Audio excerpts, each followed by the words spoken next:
Hey guys, welcome to another episode of the Iron and Anchor podcast. Paul Callahan and Jake Mortar with you. We have our wonderful friend, Johnathan Stichweh. We hope you tune in and enjoy getting to know him, we're going to talk about college. We're going to talk about how that affects him and his life and his redemption story with Jesus, and now how that's in turn going to a college ministry. So tune in and enjoy.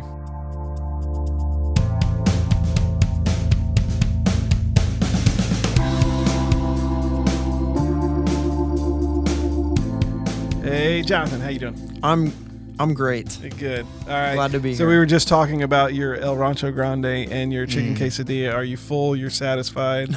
No. I'm going to go home anymore. Still a little bit hungry. Yeah. All right. Well, Johnathan, I've known you and Jake has known you for just a little bit of time here. You started... a couple months. Yeah, a couple months. Mm-hmm. And, what I've seen of you and gotten to know about you is a very passionate person. And I think that I think that passion is definitely driven by your walk with Christ and where He is taking you as far as your ministry. But give us a little bit of baby Johnathan and what it was like growing up in your home. Are you a local Ohioan? Yeah, I'm from Centerville area. Okay. Did you go to Centerville High School? No, I went to. So I grew up in the Catholic tradition mostly. Okay, yeah. I went to Incarnation Grade School, Altar High School. Yeah. And my baby Johnathan, my story starts, I'd say, like 9 years before I was born. I'm the youngest of four. Oh, wow. My spiritual story. Yeah. So my mom met Jesus in it's called the Apostolic Lighthouse. I don't know if you guys have heard of it. No. I've heard of it, I don't but even know if it exists anymore. Yeah, I've heard of it, but I don't know anything about it. I think it was in Dayton. But she had a very persistent friend that dragged her to the Apostolic Lighthouse, and she was very reluctant, but she went, had a pretty supernatural encounter with God there, gave her life to Jesus. All my siblings grew up in that church, but I'm the youngest by 9, 11, and 13 years. Wow. So that church eventually split, but my family was very influenced by that community, and we somehow ended up going to the Catholic Church, which is kind of like polar. You have Pentecostal and Catholic. Opposite. It's total opposite ends of the spectrum. So then I was born 9 years after my sister, and by that point in time, our family was kind of lukewarm spiritually. Okay, had they previously been heavily involved in the Catholic Church before you were born, or did that happen like after you were born? No, very little involved. They were like, my mom was like all in, bringing my dad wasn't really on board very much, but she was bringing my siblings when they were all toddlers, and then that church split, and they all started going to the Catholic Church and kind of disengaged pretty quickly, and then I was born. So that's kind of what I grew up with. Okay. Did your mom do things at home to like kind of keep the faith going? Yeah, like I remember being in 6th, 7th, 8th grade, and I'd wake up, she'd cook me breakfast, and then she would make me do devotions with her for like 30 minutes in the mornings, and I hated it. I did read Our Daily Bread with her. Our Daily Bread, literally. Yeah. Really? Yes, Our Daily Bread, and a couple other ones. Yeah, I didn't like it. No, made me angry. Yeah. So no real church. No going to and being involved in a church. Easy how you say that. I know. No being involved in like a church community growing up. Didn't really grow up in an environment where anyone other than my mom was running hard after Jesus and encouraging me to do the same. But we started like, we went to Apex a few times because all my siblings went through college, and then either towards the end of college or right after college, they all like met Jesus in these really crazy roundabout ways and went like all in, and my two older brothers especially are, they are my biggest role models, influences. They disciple me, they mentor me, like they're my best friends. That's my two oldest brothers. Yeah.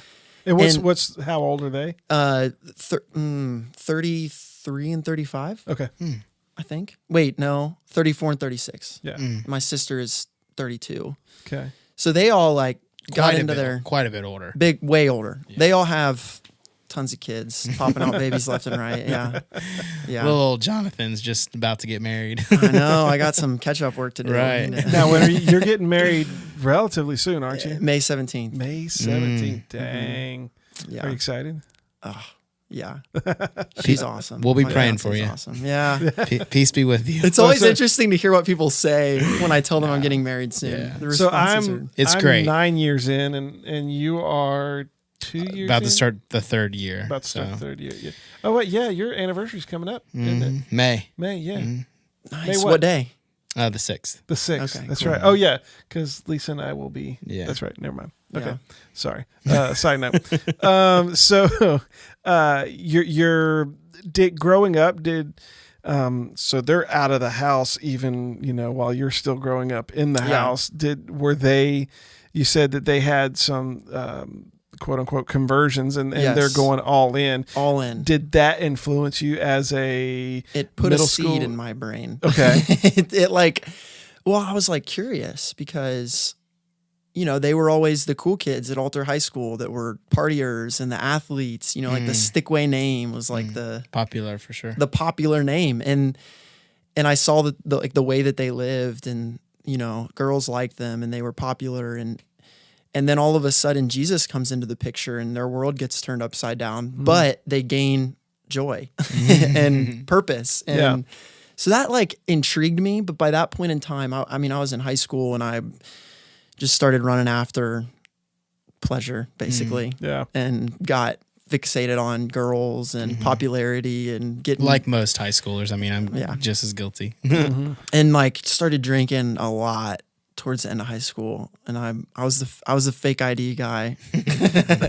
I was and that ended up getting me into a lot of trouble, which is part of how I met Jesus. But so I was neck deep in this life of pursuing pleasure while my brothers are, Did they go into ministry? Or yes, really? they are both part of a church plant in Raleigh, North Carolina right now. Oh, wow. And my oldest brother has helped plant a few different churches in different parts of the country.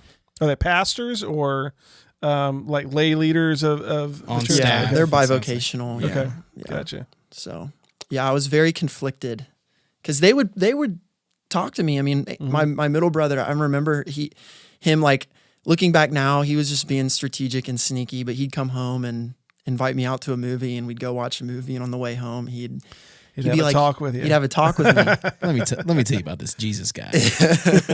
Yeah, literally. Meanwhile, you're partying I don't want to hear this. It's exactly how But it was. you look back on it now and say, man, what love. What love Oh my was gosh. he showing me? Yes. That's awesome. Yeah. And then I got to UC, and really by the end of my time in high school, I was just depressed because, getting drunk every weekend is fun for the first 30 or 40 weekends. And then whoa, maybe not. And eventually, it isn't fun to right. wake up covered in your own vomit Right. Yeah. behind a dumpster. That happened to me one time. And it's just, It gets old. it gets old. Yeah. It gets old. Well, chasing after a fleeting bit of pleasure, I mean, that's never in my story. Alcohol and addiction. Yeah. It only satisfied for so long. That right. satisfaction's very, very fleeting. And then it turns into slavery. Yeah, absolutely. We were when we were recording Phil Wing's episode, we were talking about how we cherish our sin. Even though it's Oh my gosh. terrible for us, even though it's So true. we know that it's killing us from the inside out. We cherish it because the alternative to us seems worse. But it's kind of an interesting juxtaposition when you think of you're in this dark place, but there's light over here. Yeah. Well, that light seems like it's just gonna kill everything. It's like shining a light on roaches. They just all scatter. Yeah. They Ugh. don't want to see it, and that's the same way with us and our sin. I think in the beginning is we don't want to see it because even though our sin is killing us and we're cherishing it so much, we don't want to have to change. We don't want to have to give up, maybe the relationships that we think are thriving because of our sin and whatnot. So living that life, where did you get to a point? I mean, you went to UC. What did you go to UC for? Business. All right. Business did you marketing. Graduate already? Or? Yeah, I graduated in December. Nice. Congratulations. Thank you. Yeah. You're welcome. College grad. Yeah. Good job. Paid a lot of money for a piece of paper. Yeah, I'm with you. I'm with you. Yeah. Still paying a lot of money for a piece of paper. I'll be paying when my daughter is like 20 and she's 3 now. So going to UC and you're living this life of, repetitive partying and I'm sure popularity, comes with that. You said, the Stichweh name was the name. You brought that into UC with you? Yes, but no one knew me. So did you think that would give you a fresh start?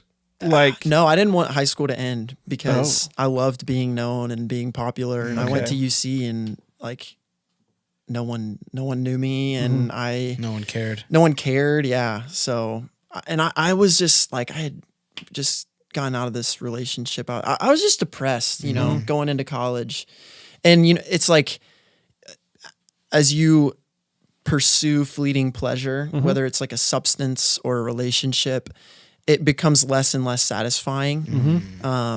So you start, you need more and more. Need more and more and more, and it gets more and more intense. Yeah. And a lot of my habits started to get really destructive when I got to UC. But you guys will laugh at this.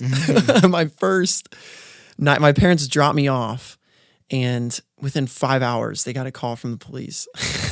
Wow. What? Yeah, I used a fake ID in a liquor store, and it didn't work, and I got in trouble for that. So my parents got a call hours after they dropped me off. Wow. What a thing as a parent, right? Now, did they let you stay at college? Well, they were like, you are clearly not ready. You're not responsible enough to be away at school. We don't trust you. You lie to us time and time and time again, and you're not ready. So we're going to pull you out of school. And I was like, Mom and Dad, no, let me stay. Please let me stay. I promise that things will be different, and I'll turn over a new page. And they were like, okay, we'll give you one more chance. So I hung up the phone, sat on my bed in my dorm for maybe 20, 30 minutes, and was like, this is dumb. And I went out and found a party and got wasted, So I was just a stubborn idiot. Yeah. And then 2 weeks later, I got a misdemeanor for an open container, something small. But that was like the straw that broke the camel's back. Like the piñata finally busted. So in this time, you're partying and, your brothers, trying to speak a little wisdom into your life. Were you actively involved in a relationship with God or no, not at all? I remember the only prayer that I would pray from, I'm just going to throw some ages out. I'd say from age 15 to 18 was, God, I don't want anything to do with you right now, but I pray that there comes a time where I do. Wow. Right. And imagine saying that to a human. Yeah. Right. Who you loves look back you. at it now and you're like, oh, it's so wicked. And man, if someone that I really loved and cared about said that to me, that would hurt. Right. But somehow, God honored it though. Right. Yeah. And it's, what is it? Grace is greasy. Yeah, for sure. It's hilarious. Right. It's kind of weird, but yeah. Yeah. So So you said that was the straw that broke the camel's back. Was that then, your time to say, Jesus, I need you? Or how did that transpire? I mean, did you come back home to church, or did you have a moment, Well, I remember just walking. So I was with this group of probably 20 college kids. And it's sad because I look back and I'm like, I know that there are hundreds, if not thousands of people at that school at University of Cincinnati that are in currently the exact same emotional, spiritual place that I was in. I hated the life I was living. I hated the decisions I was making, but I just couldn't stop because I didn't know anything else. Yeah. But I'd seen something else. I just didn't know how to navigate to that. Yeah. So I remember walking with a group of 15, 20 friends. And I just had a beer in my hand, and we were like walking in there, and there's these like 3 what looked like college students sitting at this car, and I said something to them, and they looked at me, and they were like, "Is that a beer?" And I was like, "Yeah." And they like grabbed me, and they're like, "You can't have that." And they're undercover cops. Oh, wow. Oh no. And I look back, I should not have gotten in trouble. Everyone was drinking in that group. It was a divine thing. Yeah. And all those friends like scattered, and you know, and I was like, well, what friends they are. Right. They're not really sticking up for me.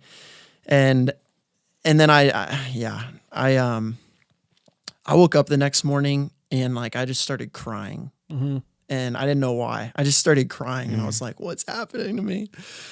And like I think that was like the first time that I came to terms with my brokenness and looked introspectively at my life and was like, what am I doing? I hate myself. I hate my life. I don't have any friends. I don't like living this way. I haven't been joyful in forever. Yeah. And I remember thinking in kind of like my mind's eye, I remember seeing my siblings and seeing this joy that transcends, like, it doesn't matter what circumstances they're going through. They have joy, they have purpose. Yeah. And I just wanted that. And I was just crying. And I was very desperate. So I got online and typed in churches at University of Cincinnati. I just needed to talk. I knew I needed to talk to someone. Because you had seen them, so you knew like, oh, they have Jesus. Like this might be what I need to do. Yeah. And so you searched for a church. That's good. Yeah. And I was afraid to like go to them too for some reason. Yeah. Well, you didn't Go to your brothers. You don't want to Yeah. disappoint Yeah. them because they're like, that's a good way. They have joy, and you look up to them. So like, and I feel like a lot of us are afraid. Like we said the last episode, we cover our sin because we're too afraid to talk about it, or we're too afraid to show, bring light to it, because you don't want to disappoint people. That's the last thing you do. Even though as Christians and believers in the community, they're going to love you. Exactly. And your brothers probably more. Yeah, probably loved you, from then on, kind of thing. Yeah. I'm sure it took time and grace and all that, but Yeah. so what went after Googling or whatever you use, looking for a church? Like, what was the next? So, well, a church, H2O Cincinnati, popped up. And I don't know if you guys have heard of H2O Cincinnati. Yeah, that's what you're involved in now, right? Yeah, that's what I'm going on staff with here. Little plug for everyone Yeah. listening. Ortega's, right? Yeah. Ortega's. I actually talked to him on the phone for like 30 minutes today. So Nice. funny. But yeah, so that their H2O Cincinnati popped up, and I found a name and a number. I called it. This guy named Grant picked up, and I told him, I said, hey man, I don't know you, but my life is falling apart and I need to talk to someone ASAP. So he came to my dorm room that morning. Wow. Takes courage to do that, man. And I just imagine it from his perspective. Like, he walks into the dorm, and there's this 18-year-old he's never met before, just sobbing his face off. Like what is happening, But we went up to my room, and I just told him what was going on, and said, Grant, I'm tired of living my life like this. I need Jesus. I need to give my life to Jesus right now. And he's like, okay, that's amazing. I can help you do that. So we prayed, and I remember having a very supernatural just experience of peace that morning. In that moment, I had never felt anything like it before. I felt secure when I prayed and surrendered.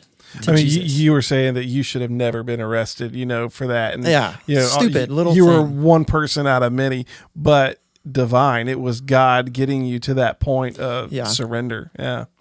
That's awesome. It's like 2 weeks into my freshman year too. It happened so rapidly. Yeah. So, yeah. And then that morning, actually, I ended up calling my brother Andrew.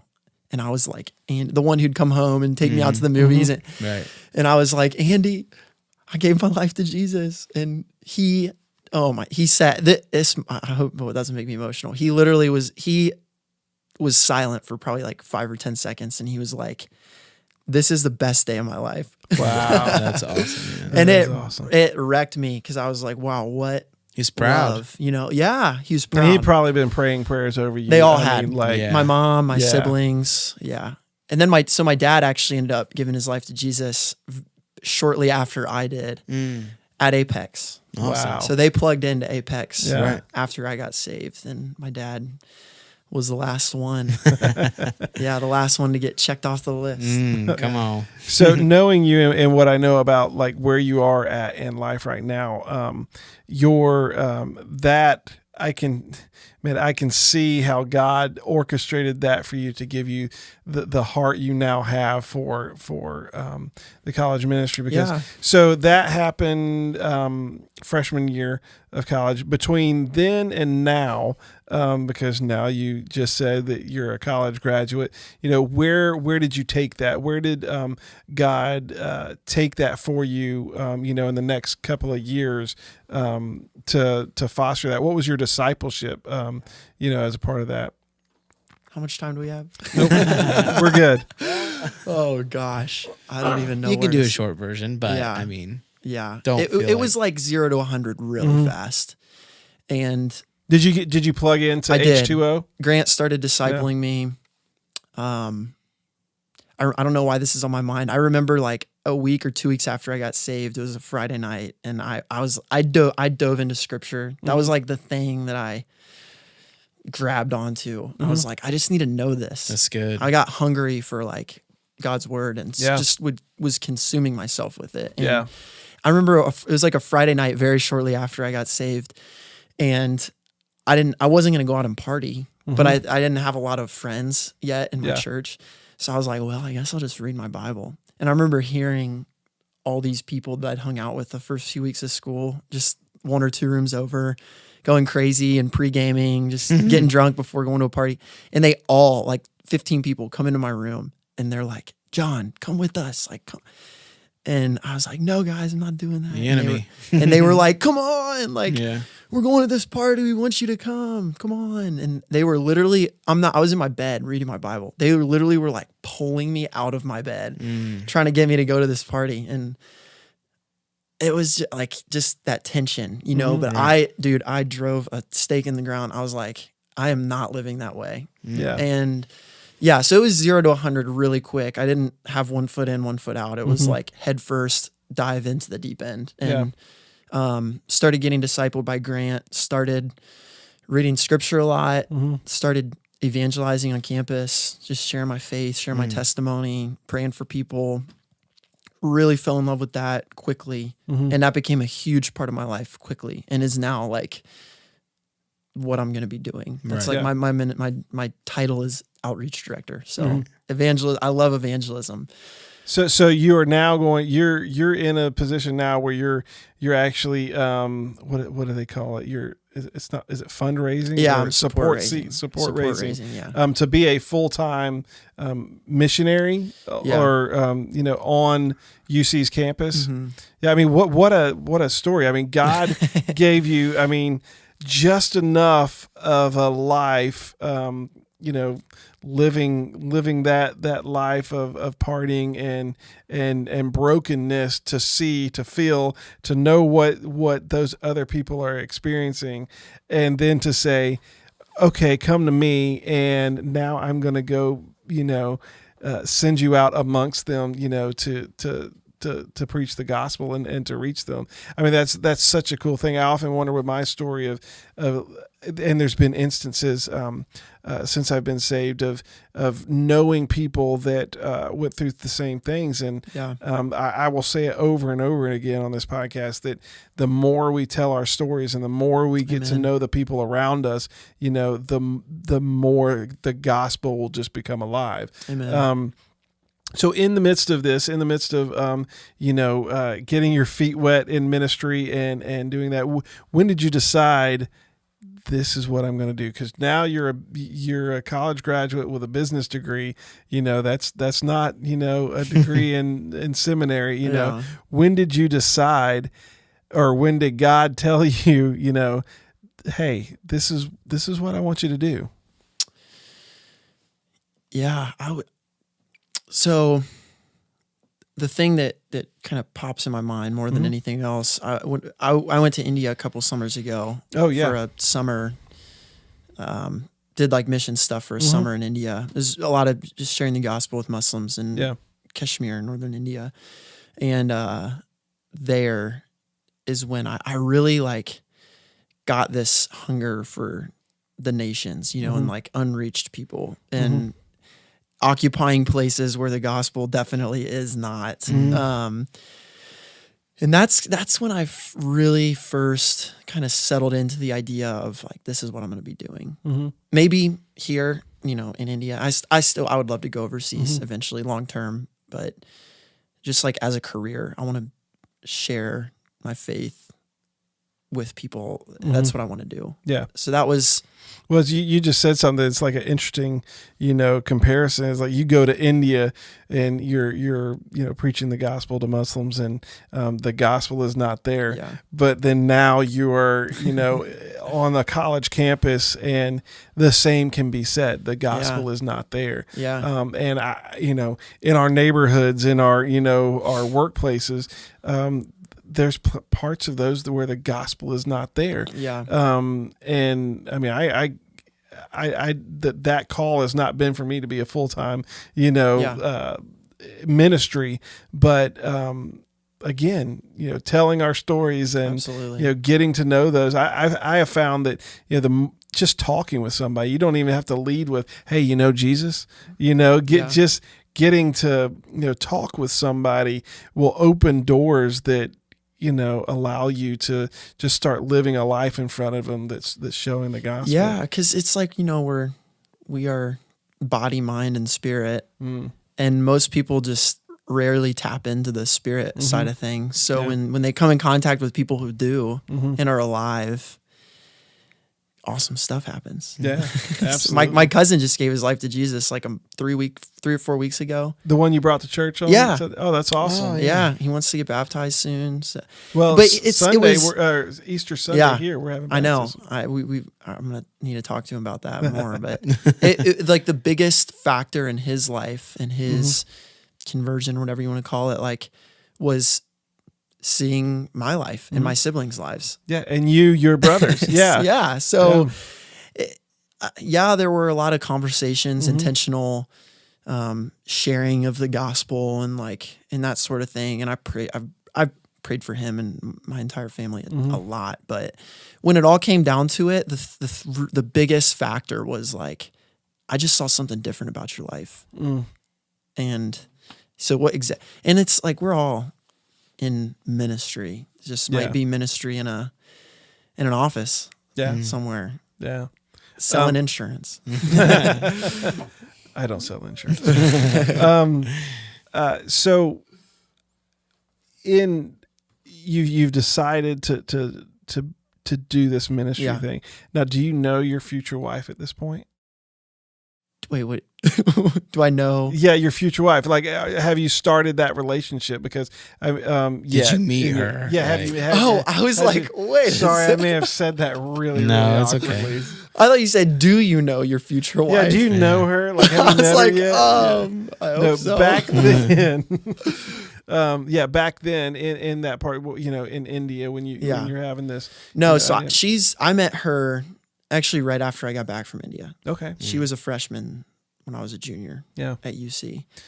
Did she grow up in a Christian home? She got saved towards the end of her high school years. Okay. And she's like a fireball. She's so gifted, and so you guys have met her. Yeah. Ashley. Yeah. Yeah, she's incredible, and she wants to do this kind of stuff as well. So yeah, that's good that she supports you in that. Yeah. How do you see like your strengths and her strengths working together to do your role with H2O? So I think the easiest way to, you know, like the fivefold ministry: prophets, evangelists, shepherds, teachers. You know what I'm in Ephesians 4? For sure. I don't. It's like God gave the prophets, evangelists, shepherds, teachers, and apostles. Yeah, there you go. So I would say if I had to identify with one of those, it would be apostle. And if Ashley identified with one of those, it would be prophet. Like, she's so prophetic, and I just love starting things and getting people excited and on board. And so I feel like she's very like forward seeing and can really like speak into things and get God's heart for places and situations. And good at mobilizing people and getting people inspired and like, ready to bust down the door. Yeah. So yeah, I feel like we mesh pretty well. What's so when do you start this ministry role? Once I'm fully supported, so soon. I'm almost done. I'm like 90% done. That's awesome. Soon. So you have to raise that support for like a year, and then no, it's like recurring, like okay, indefinitely, monthly, annually, that sort of thing. You got to get people on board to support you monthly. Yeah, I got you. Yeah, I didn't know if you had to raise that and like get enough for like 1 year, and then you go to it again, but I guess that's not the case. So what things about God's character and what He's done for you are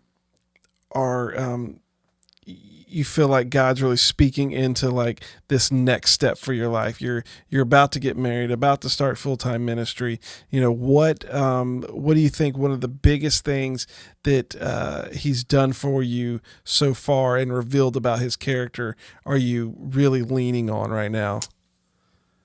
That's a really good question that I think people need to ask each other a lot more often, because that's not many things matter more than that. Mm-hmm. Like what is God saying right now? Like that.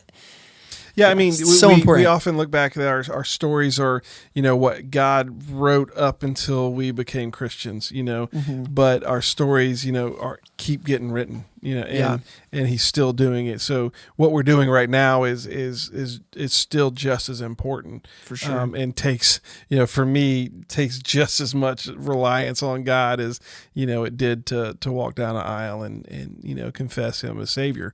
So sorry, I didn't mean to interrupt. No, it's good. I two things come to my mind. The first, I think a lot of a lot of the church just doesn't do anything.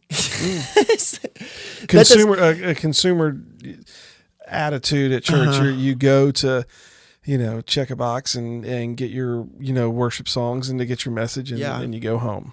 And that's why I appreciated so much talking to you a few weeks ago about this, because you were like, God's been telling me to do this, so we're doing it. Yeah. Mm-hmm. And I'm like, why don't we have that attitude more with like all things spiritual and ministry related? So that's the biggest thing that I'm realizing, and that like a lot of people don't think they're qualified or equipped, but the truth is, if you know Jesus and you have confidence and you like assert yourself, people will follow. Well, absolutely. I mean, and knowing Jesus is the key. It is realizing that. I mean, I don't think that I have anything that qualifies me to be a podcast host. I'm just muddling through, and but I feel like it's something God told me to do. But if I know Jesus, I know His character, and I rely on that character to do it. Hopefully I'm not doing this. It's, Him doing that. But I was just telling someone that, it's easy for that self-condemnation to come through, though, that, maybe this is not good enough. Maybe I didn't go deep enough here. And, and I could see, man, it'd be hard to be totally reliant on God's provision.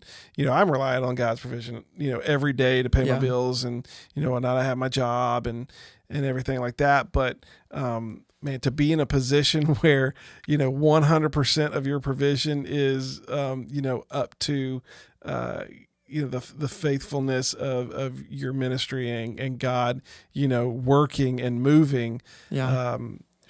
I'd be super doubtful there, for me. I'm not saying that you are, because from what I see, again, I said it at the beginning, is nothing but passion. Yeah, is the passion for those people that need to know Him, and I think that you see a hurt there that not many people would see, and that's very interesting to me that you see that. I just feel that you realize that those young adults are experiencing a pain that there's only one thing that can fix. Yeah, and it's like, well, college. I'd say high school and college are the most formative years in people's lives. Not that things can't change afterwards; they can. All my most of my siblings got really serious about their faith after college, but just those years of It's your like, identity. You're kind of Yeah. you're figuring out who you are, kind of thing. teens and 20s, Right. You are figuring out who you are, what your values are, and man, like if you look at that demographic today, not a lot of people know Jesus in that demographic. Like universities, it's like usually it's well under 10% of any given university is Wow. of the student population is like actively pursuing Jesus, actively plugged into some sort of campus ministry or Jesus-centered community. So it's kind of astounding. Yeah, It's important too because absolutely. and even another thing with like college ministry, it's like the nations come to one place. It's like the perfect spot. Yeah, for all the absolutely. different. Yeah, like people all Ashley over. just got to lead a dude who grew up in India as a Hindu. She just got to lead him to the Lord like 2 days ago at UC, and it's like he's gonna go home one day and probably share the gospel with his family in India. Yeah. So is that what H2O is? Is it kind of like a church that's on campus and you guys are all kind of a part of it, and then you're also doing outreach, right? Is that, Yes. If you want to give us a little bit more of like, so we can plug it and let the people listening know Yeah. kind of what your part, if there are people that are listening Absolutely. in Cincinnati, or Yeah. is only for students, right? Sort of. The simple answer is yes. Okay. Yeah. Like if I lived in Cincinnati, I can't just go. It's like, you got to be a UC student. You kind of could, thing. I mean, anyone could come, but we're almost entirely students. Right. And we meet Makes- on campus. It makes sense. Yeah. We have Bible studies in all the dorm buildings. And That's we awesome. do a lot of evangelism. Last summer, we did a ton of open air worship, which was awesome. That's great. Downtown, around campus, on campus. That was really fun. We had a sign. It said prayer, worship, and healing. And we post up in public places. And we do it in like areas where there were a bunch of homeless people. We had someone pull a knife once. That was pretty man. crazy. Wow. So we do a lot of like, we like to get involved with like the homeless community down there. Right. And As far as it being on campus is, I'd imagine that response of some other students may not always be so positive. Is that yeah, I mean, I've just because people party and like people are, turn the other way, and aren't down kind of thing. I'd imagine that it's probably difficult. I mean, it's obviously hard for us to do so in our workplaces, but especially with like a teenager kind of thing, like you said, it's where people are finding themselves. So with people partying, I know with experience, usually, they're not down kind of thing. Yeah, definitely a lot of people not down. Right. But definitely seen enough of those people that are not down meet Jesus and get totally sure. wrecked and transformed to where it's like, I'm awesome. going to press a little bit even if you're not down. Yeah. So, yeah, I mean, I've rarely have people angry Right. at me. In like, if we're talking specifically in the context of evangelism, like, that doesn't really happen that much because if you like come at someone with your agenda is love, Right. it's kind of hard for them to hate you, you know? So, I mean, not necessarily, it definitely happens. Don't get me wrong. It definitely happens. But I think of what's this, I don't know where it's at, but somewhere it says the kindness of the Lord leads to repentance. So I think that if there's like one thing God could say to any human at any given time in any place in the world, it's, I love you. Right. So when that's kind of your heart as you approach people and pursue people with the gospel, then maybe they won't believe it, but You're planting that seed. you're planting a seed and they're likely not going to spit in your face. Right. Yeah. So, Well, Johnathan, I am super excited that we had you on. yeah. I'm super excited for this next journey, that you're going on, because that's a big calling and, something, special, Yeah. to do. And I'm also just in awe of how wonderful God is. He's great. Your story is just, it's just a perfect example of taking your brokenness but making it new. Yeah. And allowing you to be in ministry and further the gospel because of the brokenness that you had, the type of brokenness that you had, and he gave you a heart for people like you. And I think that's just awesome. I haven't seen an evident example like that, that's just plain as day to me. It's like, it's encouraging. 100% encouraging. It's like, it's encouraging that it's encouraging to you. Yeah.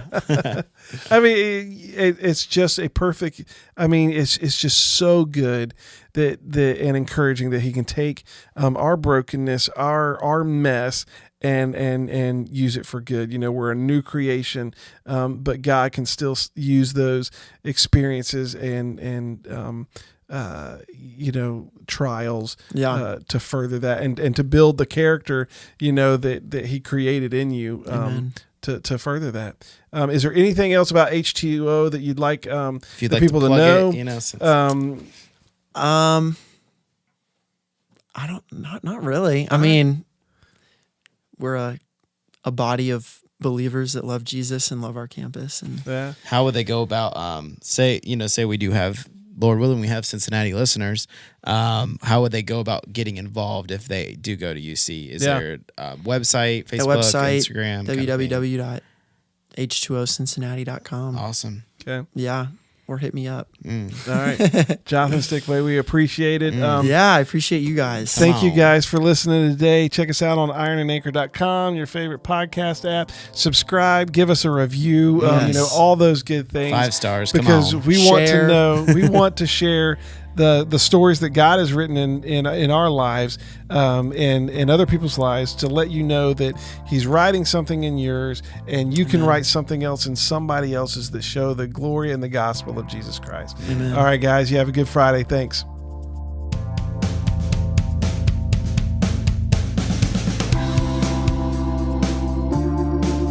Hey guys, this is Paul from Iron and Anchor. If you're feeling led that you might want to be a part of the podcast, go to ironandanchor.com and to the Contact Us section. The form that we send out to people for the episodes, it's going to be on there. Fill it out and we'll be in touch. Thanks.